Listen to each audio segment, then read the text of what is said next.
This is the Budget Minded Traveler Podcast, Episode 5. Welcome to the Budget Minded Traveler Podcast, your source for the tips and tactics that will inspire and equip you to travel the world. And the best part, it won't break your bank. And now, the Budget Minded Traveler herself and your host, Jackie IRL. We're so grateful to Osprey Packs for partnering with us and supporting the podcast, so please stay tuned for more about them later on. I have an opportunity for you to join me in real life for some real travel. Here's the latest Jump Adventures update. We are going to Greece for a bike and boat island hopping adventure this May 9th to 16th, 2025, and we still have space left. Check out jumpadventures.com to learn more and book now. We're going to have a yacht all to ourselves with ensuite cabins on board, so you get to sleep in the same bed every night as we start in Athens and make our way west toward the island of Corfu. You'll have your own bike for the week, e-bike if you want one, for cycling the islands as we go, in between meals crafted by our private chef on board, and all the relaxing you want to do on the top deck under the Mediterranean sun. These bike and boat adventures are our most carefree and relaxed trips. All you have to do is say yes and show up, and there's still space. Head over to jumpadventures.com to grab your spot now, and we'll see you there. Hola from Mexico. You are tuned in to episode 5 of the Budget Minded Traveler Podcast. Hope you're doing well today, wherever you are, whether you're working at the gym, on a walk, wherever you are. Thanks for listening. If you've listened to the previous episodes of this podcast, you'll already know that I'm in Mexico right now. My husband and I are actually about halfway through a 6-week stint in Baja. And before we left, a lot of friends wished us a good and fun vacation, which of course we appreciated. But I have to say, neither of us really truly consider this a vacation. And sure, it feels like a vacation when we're having a pina colada on the beach during the day. That's not something we normally do. But in reality, we are here for a different reason. And that's what we're going to get into today. This episode is all about a program which, in my opinion, is one of the world's best kept secrets, and it's called Workaway. And I say secret because I have noticed that only about 1 in 10 of the people that I talk to about it have ever heard of it, which is crazy to me. And if you're interested in budget travel, you have to know about this program. The website is called workaway.info. And if you're on your computer right now, check it out if you can. It's workaway.info. It's an online database of hosts all over the world who need help with some sort of project at their house or place of business. And these hosts, who usually they're just regular families, they put up a profile about themselves and the projects in their home or business that they need help with, and essentially invite travelers to come stay with them and complete these projects with them. And these projects can really be anything from building help to cooking to cleaning, tending to guests if it's a hotel or hostel or some sort of bed and breakfast or something, child care or elderly care, language practice if you speak English and they want to learn your language. It could just be that they want you to come and talk with them. Gardening, art, computers. I've even seen one that needed help working on a sailboat in Greece. I mean, the list is limitless, which is really nice because it truly means that there is a workaway opportunity out there for everyone, no matter your skills or interests. And the idea is that it is an exchange. So we as volunteers put in our time in order to earn a place to stay for free, and usually at least 1 meal per day as well. And that's what the deal is on the outside. But the real exchange is getting to know the locals of a place and getting to experience their culture firsthand, much more deeply than you would just passing through as a tourist. You make new friends, you learn new skills, you gain experiences that you couldn't possibly get by simply seeing a place from the outside. It's also wonderful for the wallet, as bills are little or nothing when you're volunteering. And in the right situation, you could also get free language practice if you choose to live with native speakers of a foreign language. And that's an incredible benefit right there. And the reason that Workaway is appealing to us is because it offers us a chance to travel abroad and get away when we need to, even when we haven't saved up a ton of money. Since we aren't paying for lodging every night, and since most Workaways include a meal plan of some sort, it ends up being a super cheap way to spend some quality time abroad. And you may have heard of a similar program called WWOOFing, and that's WWOOFing, WWOOFing, which stands for Worldwide Opportunities on Organic Farms. And you can find that at woof.net, WWOOF.net if you want. It's structured very similarly to Workaway, except that it's just organic farming, whereas Workaway is everything. And I prefer to have my choice of projects. And another similar website is HelpX or Help Exchange. It's almost the exact same as Workaway, and all of these programs cost just about the same thing to register, but I prefer Workaway over HelpX because, in my opinion, they do a much better job of creating a sense of community within Workaway. They have a Facebook page and a blog, etc., and overall a much friendlier user interface on their website. So now that you know why Workaway specifically gets my vote, we'll move on to the process of landing one of these Workaway opportunities. So the hosts list any types of skills that they prefer that their volunteers have and what type of accommodations the volunteers will get, whether or not there is food provided, which usually there is, how many hours per day they expect the volunteers to put in, and usually a minimum or even a maximum amount of time in days, weeks, or months that the volunteers should plan on staying. And this information is then organized by country and even region. And then someone like you or me could go onto the website and browse through these hosts all over the world. And you can browse by country, region, or even a skill set. Say, for example, if you're really interested in building things, you can select building projects and you can browse all the hosts that claim to need help with building projects, and you can choose that way. So the way that it works is that you browse all these hosts, and the website even has the option for you to save host profiles in your favorites list so that you can refer back to them easily. And then when it's time to get serious and you actually want to contact some of these hosts, then you register. And this entails setting up your own profile so that the hosts can see you as well and read a bit about your interests and skills. You can upload photos and everything. And it currently costs €22, which is about $30 for one person for 2 years. And that means that if you're traveling alone, you sign up alone. If you're traveling with a friend or a significant other, you sign up as 2 people or a couple, and that is €29 or about $40 for 2 years. And my husband and I signed up together. We're obviously a package deal, and this way the hosts get to see photos and learn about both of us at the same time. And Workaway does encourage that if you are going to be traveling with someone, then you need to sign up together so that it's fair to the hosts to see both people at the same time. And then once you register, you're allowed to see the contact information for the hosts and even a calendar of when they are accepting volunteers. Now, word to the wise here. Nothing promises that every host keeps this calendar information up to date, so it probably wouldn't hurt to contact them anyway, even if the calendar says they are full. Workaway is not a contract thing, and so volunteers could come and go unexpectedly. You never know when something is going to come up or happen. So in my opinion, if you find a host that you like, it's worth contacting them regardless of, whether they say they're full or not. We'll come right back to that. Let's take a moment now to thank our wonderful show sponsors.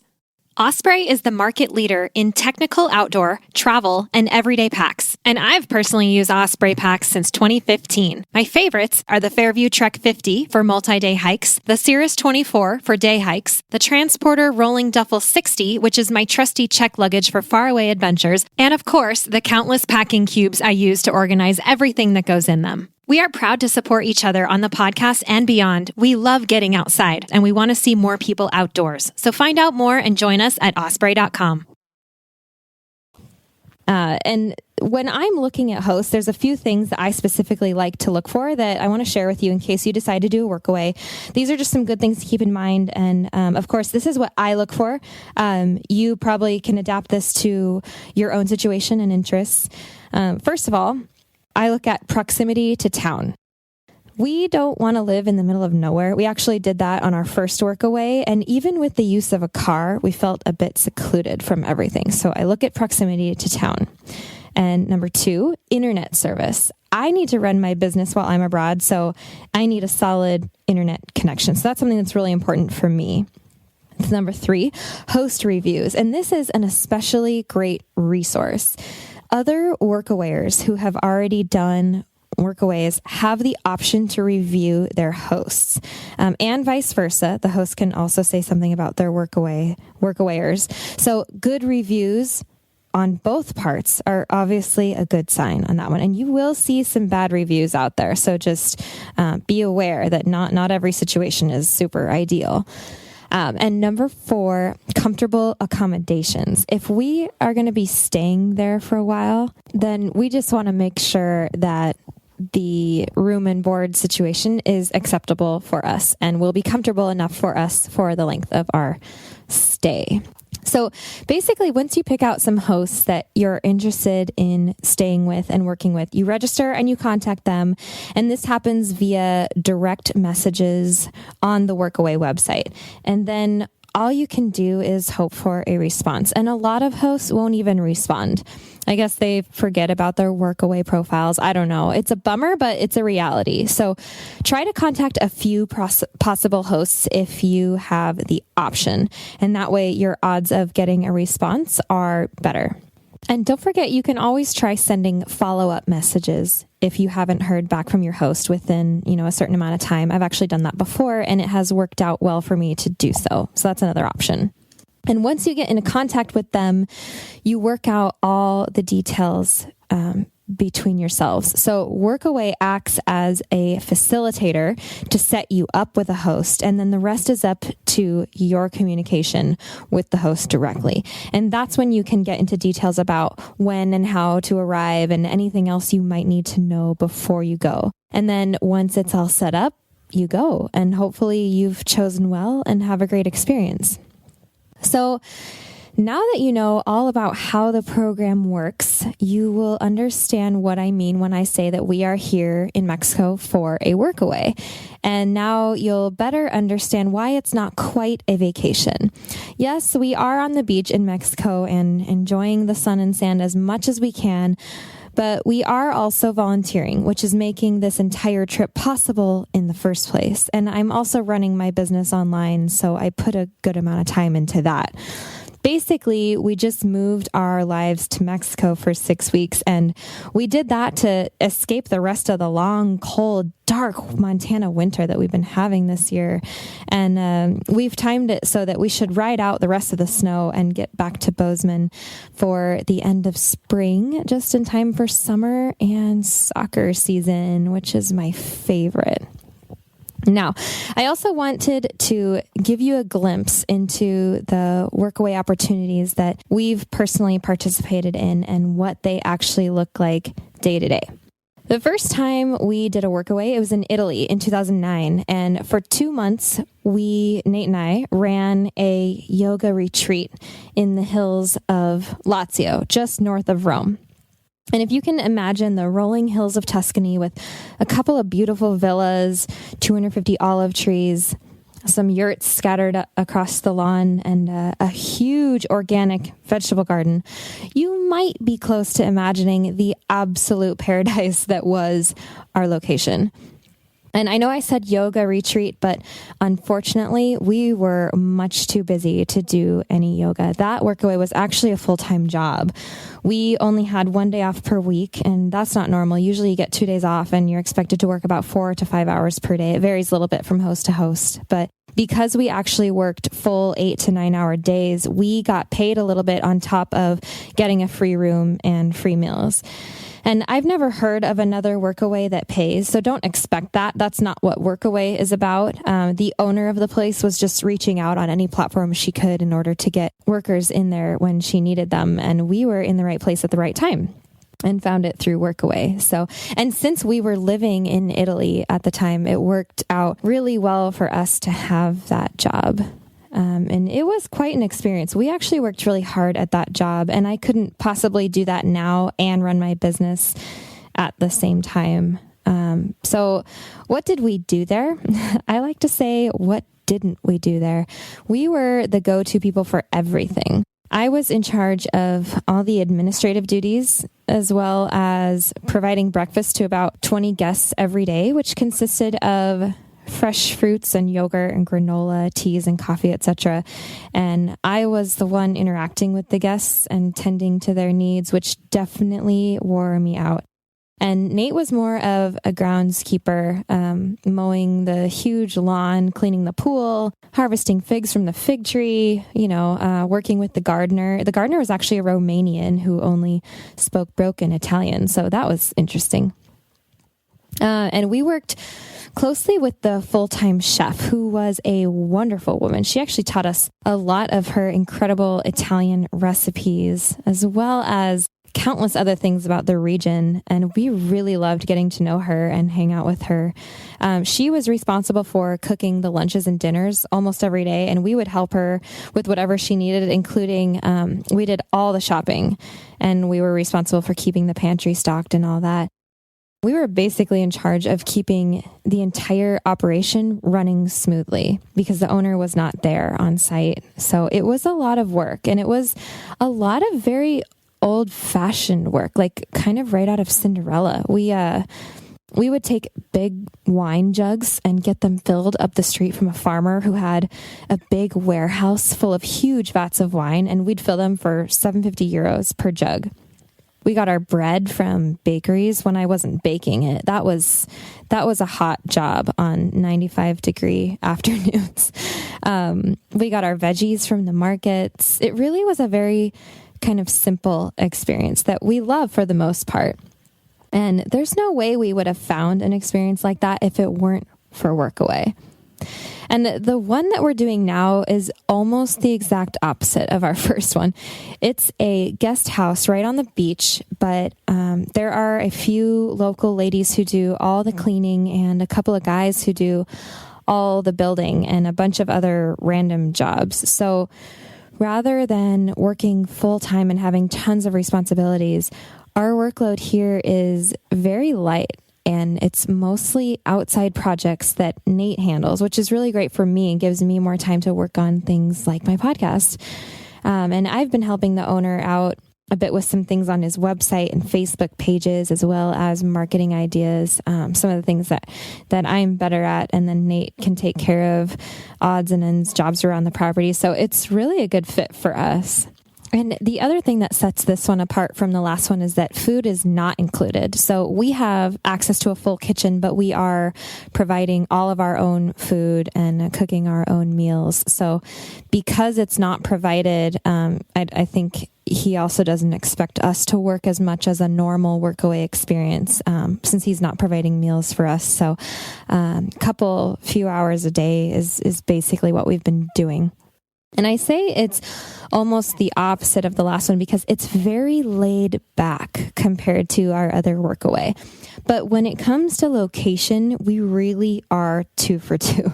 This place is incredibly beautiful. We are literally on the beach. There's a wood-fired hot tub, multiple patios, lounge chairs, palm trees, a trampoline, kayaks, fishing poles, bocce ball, pool table, barbecue. There's even a couple of friendly cats running around. And there's a fish truck that drives through the neighborhood selling the daily catch. It's awesome. It's really a beautiful place to be. And we've been very lucky with landing some incredible locations to be volunteers. And we do happen to be 2 miles from town on the end of a pretty quiet beach without a car. So we didn't do so well with the proximity to town thing on this one either. However, we couldn't really afford to be picky at all, as this was our only option whatsoever to do a workaway on the Baja. Pickings were pretty slim down here, and although we contacted 2 other hosts as well, we never heard back from either of them. So while the view is very different from Montana, we aren't totally on vacation. We are still working to an extent, and because we are here for a workaway, we are hardly spending any money at all, which allows us to afford our rent and other bills back home, which if you listen to episode 2 already of this podcast, then you know those bills are minimal anyway. I've actually been keeping track of our expenses on this trip, and my prediction is that when it's all said and done, we will have spent less than about $1,500 total, including our flights, food, fun, all of that for the 2 of us to spend 6 weeks in Mexico. So that's not bad. And yes, Nate did have to leave his job for 6 weeks, which means we are taking a cut in income while we're here, which might leave some of you wondering why it would be worth it to do this since we aren't totally on vacation. But I've been thinking about this quote lately, and I think it does a pretty good job of explaining why we're here. And it is this: we travel not to escape life, but for life not to escape us. I don't know who said it, but I think it captures this experience well for us. We're doing this not to take a break from life, but to gain more life experience, really. We may be escaping the snow. I'm definitely escaping the snow. But the point isn't just to come and lay on the beach for 6 weeks. It's to experience, to live, to both gain and contribute. So now you know what we're doing here.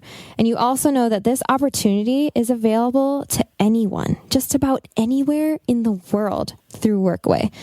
It's definitely a different way to travel. It's an incredible way to experience and get to know one place at a time.